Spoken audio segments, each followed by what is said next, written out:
Hello students, in this video we'll discuss chapter number 1, the Constitution of India. बेटा ये जो word constitution है इसे हम बोलते हैं हिंदी में संविधान। तो आज हम पढ़ेंगे कि इंडियन कॉन्स्टिट्यूशन कब बना, कैसे बना, किन लोगों ने बनाया। तो इस कॉन्स्टिट्यूशन को बनाने के लिए हमने एक असेंबली बनाई थी। उस असेंबली को हम बोलते हैं कॉन्स्टिट्यूएंट असेंबली। और ये जो कॉन्स्टिट्यूएंट असेंबली है ये इंडिपेंडेंस के पहले ही बन गई थी, 1946 में बन चुकी थी। फिर 1947 में हुआ डिवीज़न। तो 1947 में जब इंडिया पाकिस्तान डिवीज़न हुआ तो इन जो कॉन्स्टिट्यूएंट असेंबली थी इसका भी हो गया डिवीज़न। चलो देखते हैं अब चैप्टर में क्या है। पहले तो हम देखेंगे कॉन्स्टिट्यूशन और इसका मीनिंग। तो कॉन्स्टिट्यूशन क्या होता है बच्चा? कॉन्स्टिट्यूशन है एक रूल बुक। इसमें वो सारे रूल्स लिखे होते हैं जो गवर्नमेंट को फॉलो करने पड़ते हैं बाय गवर्निंग अ कंट्री, जो लोगों को जनरल पब्लिक को फॉलो करने पड़ते हैं while living in a country. आप किसी कंट्री में रह रहे हो तो आपको कॉन्स्टिट्यूशन के रूल्स रेगुलेशन मानने पड़ेंगे।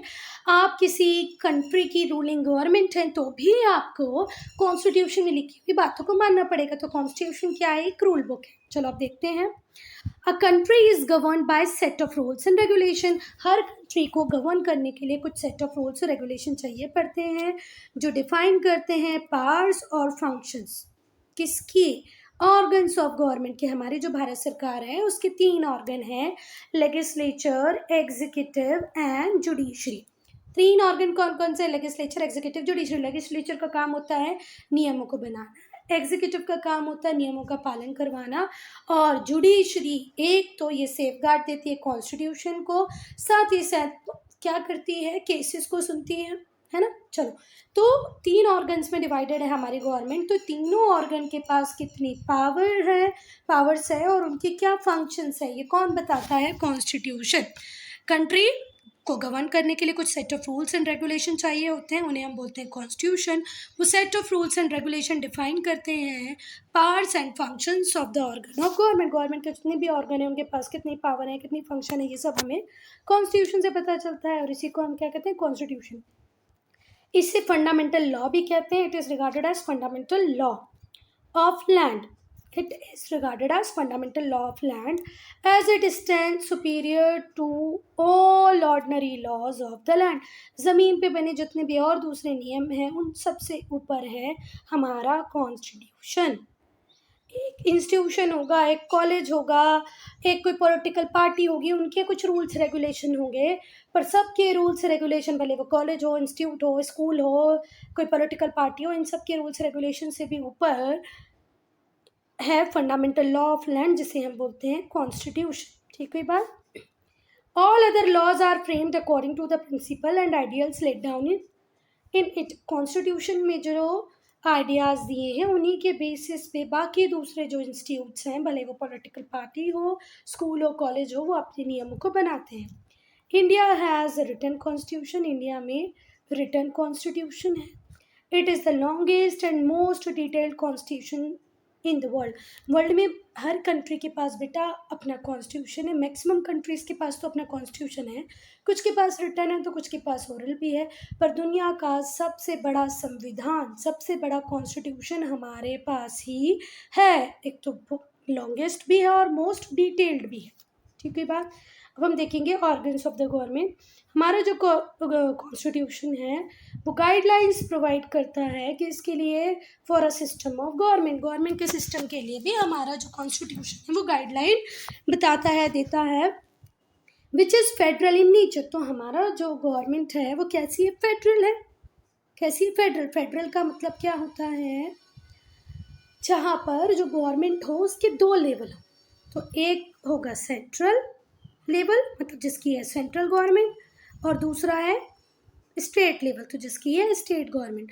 तो फेडरल सिस्टम की बात की मतलब यहाँ पर 2 टाइप की गवर्नमेंट चलेगी। एक सेंटर की गवर्नमेंट होगी जो पूरे इंडिया के लिए रूल्स रेगुलेशन बनाएगी, और एक स्टेट की होगी जो स्टेट को देखेगी। जैसे मध्य प्रदेश गवर्नमेंट हमारे मध्य प्रदेश को देखती है, आपकी यूपी बिहार की आपके यूपी और बिहार को देखेंगे, और किसी पंजाब हरियाणा कहीं पर भी। ठीक है बात। चलो, तो हमारी जो इंडियन गवर्नमेंट है वो फेडरल इन स्ट्रक्चर है with unitary features.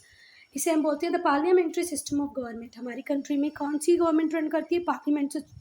Parliamentary system of government. जो इंडियन कॉन्स्टिट्यूशन है वो पार्ट्स देता है 3 प्रिंसिपल ऑर्गन्स ऑफ गवर्नमेंट को। स्पेसिफिकली हमारे कॉन्स्टिट्यूशन इन तीनों के पास कितनी कितनी शक्तियाँ हैं, क्या क्या इनके काम है, इनको बताता है। The constitution of India gives powers to 3 principal organs of government, that is legislature, executive and the judiciary।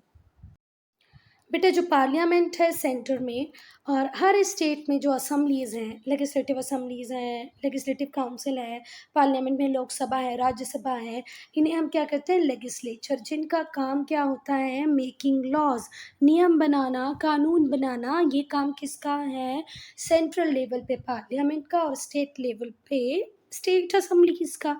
ठीक है बात। तो लेजिस्लेचर को हमने क्या जिम्मेदारी दी है टू मेक लॉज, क्या बनाते हैं ये लोग लॉज, नियम, कानून। चलो फिर जो एग्जीक्यूटिव्स होते हैं, executive included president, prime minister and council of minister at centre. मतलब सेंट्रल गवर्नमेंट में कौन कौन आ रहे हैं बच्चा आपके प्रेसिडेंट, प्राइम मिनिस्टर और काउंसिल ऑफ मिनिस्टर। पर वहीं पे स्टेट गवर्नमेंट में कौन कौन आएंगे गवर्नर, चीफ मिनिस्टर और काउंसिल ऑफ मिनिस्टर्स या other ministers. Council of minister ना बोल के क्या बोल सकते हैं हम अदर मिनिस्टर्स। ठीक हुई बात। तो एग्जीक्यूटिव वो लोग होंगे जो एक्चुअल में ये जो लॉज बन गए हैं उन्हें फॉलो करवाने का काम करेंगे। तो एग्जीक्यूटिव में आएगा president, PM, council of minister eight central level. देखो हमारी पूरी कंट्री के एक ही प्राइम मिनिस्टर हैं, दैट इज़ नरेंद्र मोदी, एक ही प्रेसिडेंट हैं द्रौपदी मुर्मू, पर हर स्टेट का गवर्नर अलग अलग होगा। हमारे स्टेट मध्य प्रदेश के तो मंगू भाई हैं, आप लोगों के स्टेट के आप कमेंट सेक्शन में लिखना, मुझे तो नहीं पता है, मतलब लर्न नहीं किया मैंने कभी पढ़ाई, मतलब इतना लर्न कौन करेगा, तो मैंने नहीं किया है। आप लोग को करना बहुत इम्पोर्टेंट है क्योंकि आप लोग आगे जाके कॉम्पिटिटिव एग्ज़ाम देंगे, हमने दी नहीं है। चलो तो सेंट्रल गवर्नमेंट में आ जाएंगे एग्जीक्यूटिव के फॉर्म में पीएम, प्रेसिडेंट और काउंसिल ऑफ मिनिस्टर। स्टेट में आ जाएंगे governor, chief minister and other ministers. और इनका काम क्या होता है एग्जीक्यूटिव्स का, ये रिस्पॉन्सिबल होते हैं for the execution of laws, laws को एग्जीक्यूट कराने में। ऑन ग्राउंड एग्जीक्यूशन में कौन हेल्प करते हैं हमारे एग्जीक्यूटिव्स, और वो लॉज वो कानून किसने बनाए हैं लेजिस्लेचर ने बनाए हैं। ठीक हुई बात। अब हम बात करेंगे जुडिशल सिस्टम की। हमने एग्जीक्यूटिव और लेजिस्लेचर डिस्कस कर लिया, अब हम जुडिशल सिस्टम को देखेंगे। तो हमारे यहाँ 3 टियर स्ट्रक्चर है और उस 3 टियर स्ट्रक्चर में सबसे टॉप नॉच अपेक्स कोर्ट हम बोलते हैं सुप्रीम कोर्ट को। ऐसे 3 टियर स्ट्रक्चर है। तो यहाँ पर आएगी हमारी सुप्रीम कोर्ट जो कि दिल्ली में है। फिर आएंगे हमारे पास हाई कोर्ट्स, तो हमारे पास टोटल 25 हाई कोर्ट्स हैं जो मैक्सिमम स्टेट्स में अपने अपने हैं, पर कुछ स्टेट्स हैं जो हाई कोर्ट मिलके शेयर करते हैं, कुछ 4 स्टेट भी हैं जिनका एक ही हाई कोर्ट है। तो चलो कितने टोटल हाई कोर्ट है हमारे पास 25। और फिर होते हैं लोअर कोर्ट्स या जैसे हम डिस्ट्रिक्ट कोर्ट कहते हैं या लोअर कोर्ट्स। ठीक है बात।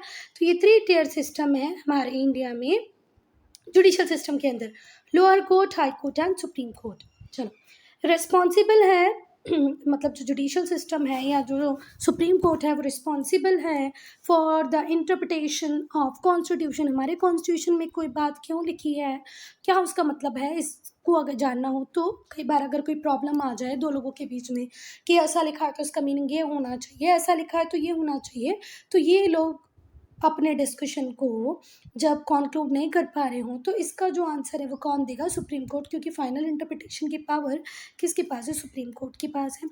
और इवन जो हमारा कोर्ट्स होते हैं वो रिव्यू कर सकते हैं लॉज को जो लेजिस्लेचर ने बनाए। कई बार लेजिस्लेचर ऐसे लॉज बना देता है जो कॉन्स्टिट्यूशन को वायलेट करते हों, तो उसके ऊपर भी चाक रखता है कौन, हमारी judiciary. The judiciary is also called the custodian और गार्जियन ऑफ द कॉन्स्टिट्यूशन। देखो ये ध्यान रखते हैं कि कोई भी रूल्स रेगुलेशन ऐसा ना बने जो हमारे कॉन्स्टिट्यूशन के रूल्स को वायलेट करता हो, कॉन्स्टिट्यूशन के अकॉर्डिंग ना हो, और इसीलिए हम हमारी जुडिशरी को कस्टोडियन भी कहते हैं, गार्जियन भी कहते हैं कॉन्स्टिट्यूशन का। ठीक कोई बात। कॉन्स्टिट्यूशन का रखवाला कौन, judiciary. It is an independent organ of the government, और जो जुडिशरी है वो इंडिपेंडेंट है। कोई एग्जीक्यूटिव, कोई लेजिस्लेचर, कोई प्राइम मिनिस्टर, कोई चीफ मिनिस्टर, कोई गवर्नर, कोई प्रेसिडेंट इसके डिसीजन को इन्फ्लुएंस नहीं कर सकता। हमारी जुडिशरी इंडिपेंडेंट है। चलो नेशनल लेवल, स्टेट लेवल पे हम लोग देखेंगे हमारे लेजिस्लेचर कौन कौन से हैं। नेशनल लेवल पे है लोकसभा और राज्यसभा। लोकसभा को हम हाउस ऑफ द पीपल भी कहते हैं, राज्यसभा को हम काउंसिल ऑफ स्टेट भी कहते हैं। और वहीं स्टेट लेवल पे होगी विधानसभा, लेजिस्लेटिव असेंबली और विधान परिषद, लेजिस्लेटिव काउंसिल। बेटा विधानसभा सारे स्टेट्स में आपको मिलेगा, पर जो विधान परिषद है ये सिर्फ और सिर्फ 6 स्टेट्स में मिलेगा, ठीक है, सारे स्टेट्स में नहीं। देन एग्जीक्यूटिव, तो एग्जीक्यूटिव में आएंगे आपके president, prime minister, council of minister eight central level, और स्टेट लेवल पे गवर्नर और चीफ मिनिस्टर।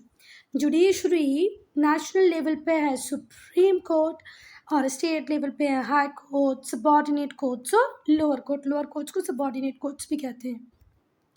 अब ये डायग्राम बहुत ही बढ़िया लगा मुझे। ऑर्गन्स ऑफ गवर्नमेंट, तो ये है लेजिस्लेचर, ये है एग्जीक्यूटिव और ये है जुडिशरी। तो लेजिस्लेचर का काम है लॉज को बनाना, और कई बार जो एग्जिस्टिंग लॉज होते हैं उनमें कुछ चेंज लेके आना।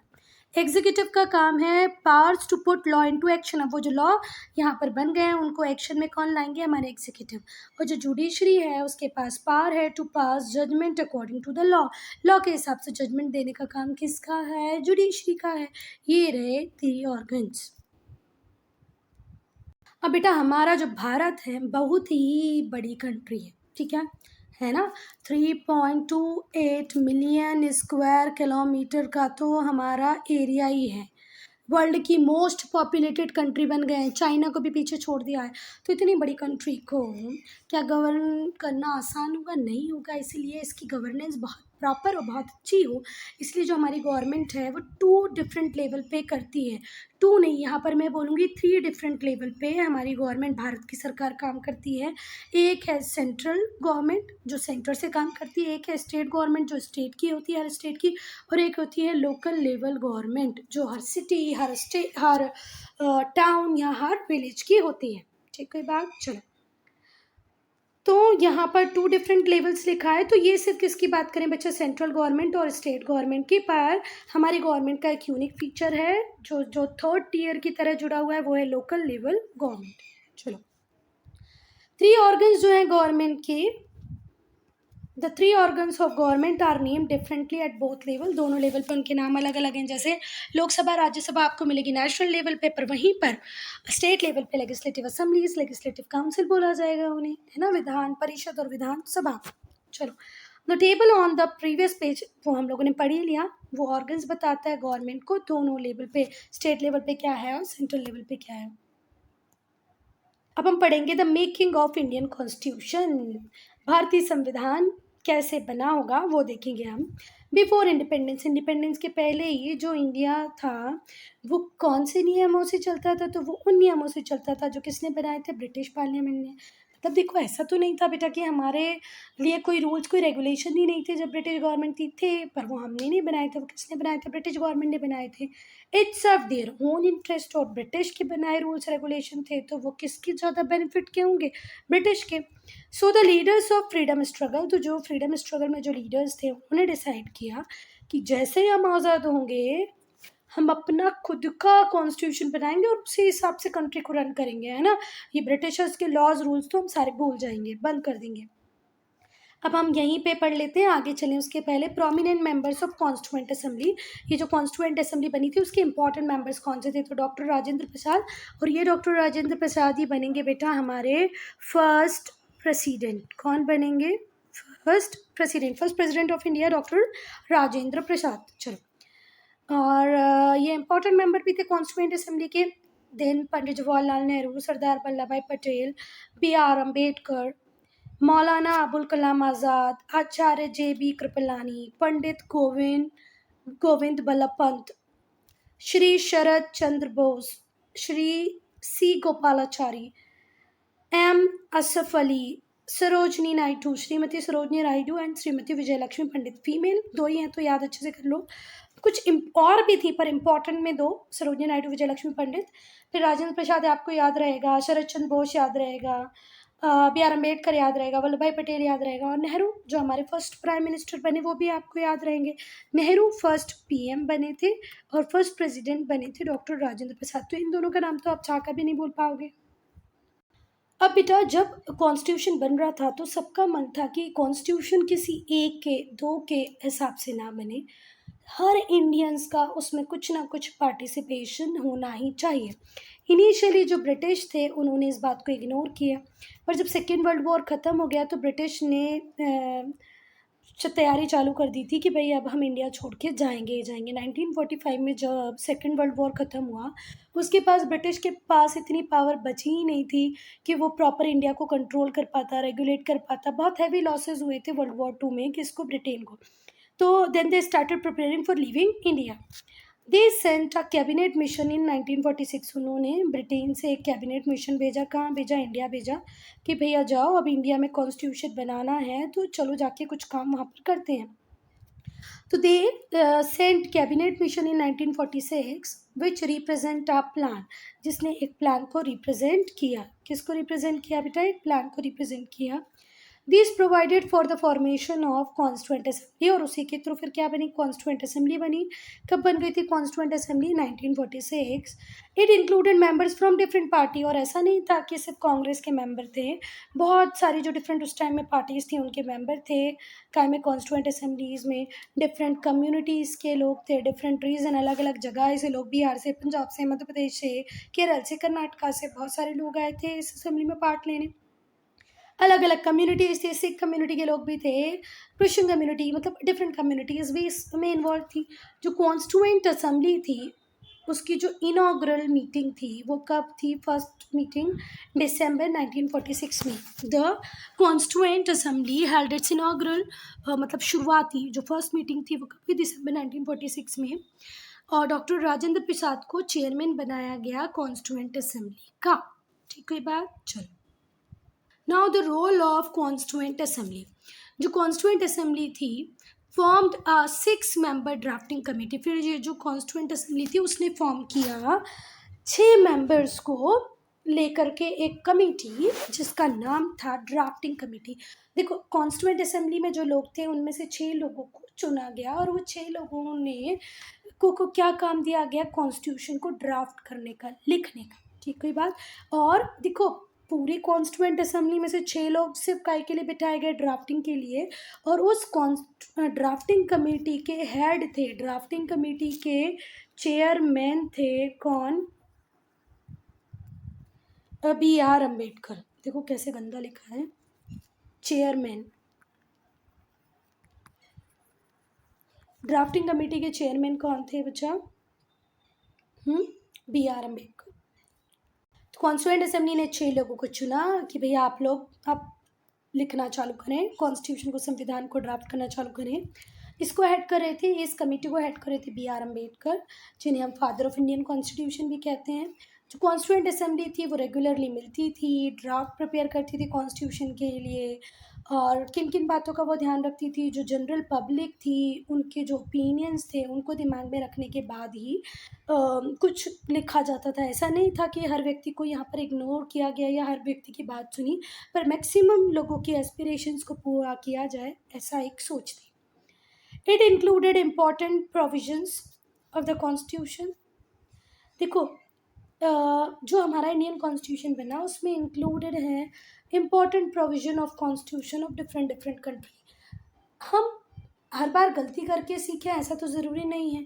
तो जब हम कॉन्स्टिट्यूशन बना रहे थे 1946 में, जब हम बनाने बैठे 1947 से जब हमने पूरी शुरुआत कर दी, तो हमने चारों तरफ देखा, हर कंट्री को देखा जो आज़ाद थी जिसके पास कॉन्स्टिट्यूशन था, और हर कॉन्स्टिट्यूशन में जो जो अच्छाई थी वो हमने हमारे कॉन्स्टिट्यूशन में इनकलकेट करने की कोशिश की, कॉन्स्टिट्यूशन में लगाने की कोशिश की। चलो, it included important provision of constitution of UK, UK के कॉन्स्टिट्यूशन से कुछ लिया, USSR से कुछ लिया, कुछ USA से लिया, है ना, और डिफरेंट कंट्रीज से हमने कुछ कुछ चीज़ें ली, फ्रांस से भी लिया। The making of Indian Constitution took 2 years, 11 months, 18 days. 2 year, 11 month and 18 days. ठीक है बात। Now fill in the blanks. The dash is the set of written rules and regulation for governing a country. तो simple भाषा में क्या है, constitution. इसको 1 mark में मैम देगी ना, what do mean by constitution, what is constitution, तो लिख देना the constitution is a set of written rules. Constitution is a set of written rules regulation for governing a country. एक line में तुम्हारा answer भी clear और फिर in the blanks भी हो जाएगा। What is constitution? The constitution is a set of written rules and regulation for governing a country. The constitution is regarded as the fundamental law of the land. ठीक है, ये fundamental law है land का। कौन? Constitution. The three principle organ of government are the legislature, executive and यहाँ पर आ जाएगा judiciary. Legislature, executive, judiciary, ये तीन प्रिंसिपल ऑर्गन है सरकार के। Dash is also called the custodian of constitution. Constitution का कस्टोडियन, गार्जियन, पेरेंट किसको भी कहा गया है? जुडिशरी को। ठीक है बात। The drafting committee had 6 member. कितने मेंबर थे ड्राफ्टिंग कमेटी में? 6 मेंबर थे। And dash is known as father of Indian constitution, B.R. Ambedkar. ठीक है, चलो मैच द फॉलोइंग। चलो तो मैच द कॉलम में पहले तो हम लेजिस्लेचर की बात करते हैं। तो लेजिस्लेचर रिस्पॉन्सिबल होता है लॉज बनाने के लिए। ठीक है, फिर राजेंद्र प्रसाद क्या आते हैं? Chairman of constituent assembly. Constituent assembly के चेयरमैन कौन थे बच्चा? डॉक्टर राजेंद्र प्रसाद। और छोटा कर लेते हैं इसको, 1 मिनट। फर्स्ट हम देखेंगे लेजिस्लेचर। लेजिस्लेचर रिस्पॉन्सिबल है किसके लिए? लॉज बनाने के लिए। रिस्पॉन्सिबल फॉर लॉ मेकिंग यहीं आ जाना चाहिए था। चलो, then doctor Rajendra Prasad chairman of constituent assembly, ये असेंबली यहीं आ जाना चाहिए था। The government operates at national level और स्टेट लेवल। हमारी सरकार नेशनल लेवल पे भी काम करती है, स्टेट लेवल पे भी करती है और लोकल लेवल पे भी करती है। लोकल लेवल गवर्नमेंट भी होता है। चलो ठीक है। House of the people, Lok Sabha. अब क्या बचा? Legislative council. तो लेजिस्लेटिव काउंसिल को हम बोलते हैं विधान परिषद। ठीक है बात। फिर से सुनो, यहाँ गड़बड़ होगी तुमसे क्योंकि अगर ये असेंबली यहाँ आना चाहिए था। फिर ठीक है, ये रिस्पॉन्सिबल फॉर मेकिंग लॉज, ये यहाँ आना चाहिए था। अब आप लोग प्रॉपर वीडियो देखने के बाद इस मैच द कॉलम को खुद कर पाओगे, पर ये कन्फ्यूजन का कारण बन रहा था। चलो, लेजिस्लेचर क्या है? लॉज बनाने के लिए रिस्पॉन्सिबल है। राजेंद्र प्रसाद कॉन्स्टिट्यूएंट असेंबली के चेयरमैन थे। हाउस ऑफ पीपल हम लोकसभा को कहते हैं। लेजिस्लेटिव काउंसिल का विधान परिषद नाम है। गवर्नमेंट ऑपरेट्स करती है नेशनल लेवल, स्टेट लेवल पे। Adoption for our constitution. Now adoption of our constitution. बेटा एक बात यहीं पे समझ लो, हमारा कॉन्स्टिट्यूशन बन के रेडी हो गया था 26 नवंबर को 1949 में, पर इसको हमने इम्प्लीमेंट किया, मतलब फोर्स में लाए या इम्प्लीमेंट किया कब से? 26 जनवरी 1950 से। तो ऐसा क्यों हुआ? उसके पीछे सिर्फ एक ही कारण था, क्योंकि पंडित जवाहरलाल नेहरू ने लाहौर सेशन में 1930 में डिक्लेयर कर दिया था कि अब हम 26 जनवरी को हर साल क्या मनाया करेंगे? इंडिपेंडेंस डे, जब तक हमें इंडिपेंडेंस नहीं मिल जाती। अब हम पूर्ण स्वराज की बात करेंगे, डोमिनियन स्टेटस की बात नहीं करेंगे। और इस तरीके से 26 जनवरी एक हिस्टोरिक इंपॉर्टेंस रखता था। पर हमें आज़ादी तो कब मिल गई? 15 अगस्त को। तो हम इंडिपेंडेंस कब मनाने लगे? 15 अगस्त को। तो इस डेट को और किस तरीके से याद रखा जाए, इसीलिए इस दिन हम क्या मनाने लगे? हमारा रिपब्लिक डे। चलो, तो जो ड्राफ्ट था हमारे इंडियन कॉन्स्टिट्यूशन का, उसको अडॉप्ट किया गया 26 नवंबर 1949 को, पर ये फोर्स में आया 26 जनवरी 1950 को। क्यों? क्योंकि ये जो डेट है 26 जनवरी, इसका हिस्टोरिक इंपॉर्टेंस है, मैंने अभी बताया अर्लियर। पहले 26 जनवरी 1930 को कांग्रेस ने ओथ ले ली थी, प्लेज ले ली थी कि वो फाइट करेंगे फॉर पूर्ण स्वराज, कंप्लीट इंडिपेंडेंस। और ये डिसाइड किया गया कि पहला इंडिपेंडेंस डे, प्रथम स्वतंत्रता दिवस या पूर्ण स्वराज दिवस मनाया जाएगा 26 जनवरी 1930 को। ठीक है, तो बेटा हमने इंडिपेंडेंस के पहले भी इंडिपेंडेंस डे मनाया है। ठीक है, पर कब मनाते थे हम? 26 जनवरी को। चलो, फर्स्ट पूर्ण स्वराज दिवस 26 जनवरी 1930 को मनाया जाएगा, ऐसे पंडित जवाहरलाल नेहरू ने अपने लाहौर सेशन में कहा। चलो, that is why this date was selected for the implementation of constitution. और फिर इसी डेट 26 जनवरी को हमने कॉन्स्टिट्यूशन को इम्प्लीमेंट किया। इंडिया उसके बाद रिपब्लिक बन गया। डॉक्टर राजेंद्र प्रसाद बने first president of Republic of India. हमारी कंट्री के पहले प्रेसिडेंट डॉक्टर राजेंद्र प्रसाद। प्रीएम्बल। अब बेटा वो कंट्री जिसने प्रीएम्बल से कॉन्स्टिट्यूशन लिखा या जिसने प्रीएम्बल जैसी चीज को एग्जिस्टेंस में लाए, वो थी यूएसए। ठीक है बात। तो हमारा कॉन्स्टिट्यूशन, इंडियन कॉन्स्टिट्यूशन भी प्रीएम्बल से स्टार्ट होता है। जो आइडिया था प्रीएम्बल का वो बोरो किया है कहाँ से, यूएसए से। Following are the important feature mention in preamble, और प्रीएम्बल में कुछ इंपॉर्टेंट फीचर मेंशनड हैं जिनको हम अब एक करके पढ़ेंगे। Source of power, source of power कौन है, we the people of India. जो फर्स्ट लाइन है प्रीएम्बल की वो ऐसे स्टार्ट होती है, we the people of India. और जो लास्ट लाइन है वो है adopt enact and give to ourselves this constitution. पहली लाइन क्या होती है, we the people of India, और लास्ट लाइन होती है हम अडॉप्ट कर रहे हैं, एनेक्ट कर रहे हैं और अपने आप को एक कॉन्स्टिट्यूशन दे रहे हैं। लास्ट लाइन है, ये एम्प्लाई करता है कि जो पावर है वो किसके पास है, लोगों के पास है, जनरल पब्लिक के पास में है। ठीक है, it is on behalf of people, लोगों के बिहाफ पे, लोगों के तरफ से, लोगों की तरफ से, सॉरी, लोगों के बिहाफ पे, लोगों की तरफ से जो कॉन्स्टिट्यूएंट असेंबली थी उसने कॉन्स्टिट्यूशन को बनाया है। मतलब कॉन्स्टिट्यूएंट असेंबली ने जब कॉन्स्टिट्यूशन बनाया तो वो अपने लिए, किसी के लिए, इसके लिए, उसके लिए नहीं बनाया, उसने किसके लिए बनाया, भारत। तो बेटा कॉन्स्टिट्यूशन बनाने वाली जो कॉन्स्टिट्यूएंट असेंबली थी उसको ये अथॉरिटी किसने दी थी, लोगों ने। The people hold ultimate power, इसलिए हम कहते हैं कि जो पावर है वो किसके पास ही है, लोगों के पास। ये हमारा प्रीएम्बल कैसे स्टार्ट हो रहा है, we the people of India. खत्म कैसे हो रहा है देखो, adopt enact and give to ourselves this constitution. अब इसमें बच्चा ये दो वर्ड कहाँ गए, कहाँ गए, कहाँ गए, इस प्रीएम्बल में नहीं है, पर बेटा इस प्रीएम्बल में दो वर्ड और जुड़ेंगे जिसमें एक होगा सोशलिस्ट, क्या होगा, सोशलिस्ट, और दूसरा होगा सेक्युलर। ये वर्ड बाद में जुड़ेंगे, ठीक हुई बात। तो अभी ये जो आप प्रीएम्बल देख रहे हैं इस दो वर्ड और जुड़ गए हैं, एक है सेक्युलर है और दूसरा है सोशलिस्ट। चलो, तो जो प्रीएम्बल है, note the socialist and secular were added in preamble through 42nd constitutional amendment. Constitution में कोई सुधार करने को हम क्या बोलते हैं बेटा, अमेंडमेंट। तो जब 42nd अमेंडमेंट हुआ, कब हुआ, 1976 में, तो दो नए शब्द जोड़ दिए गए कॉन्स्टिट्यूशन में, एक था सेक्युलर और दूसरा था सोशलिस्ट। आई बात समझ में, चले। Now status of the preamble, बच्चा प्रीएम्बल में जो भी कुछ लिखा है is not enforceable in the court, वो कोर्ट में एनफोर्सेबल नहीं है। इसका मतलब ये है कि, क्या मतलब हुआ इस बात का कि कोर्ट में एनफोर्सेबल नहीं, इसका ये मतलब हुआ one can not seek remedy from the court in case of violation. अगर इसमें जो भी कुछ लिखा हुआ है उसका वायलेशन होता है तो आप कोर्ट के पास रेमेडी के लिए नहीं जा सकते।